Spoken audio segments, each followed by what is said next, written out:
change the ribbon in a Magicard 600 plastic card printer, first open the lid by pressing the white button on the lid of the printer.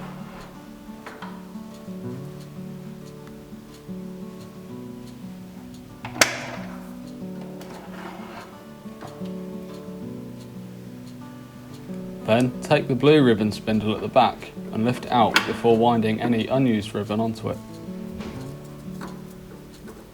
Once the two spindles are together, lift the white spindle out and place the ribbon down.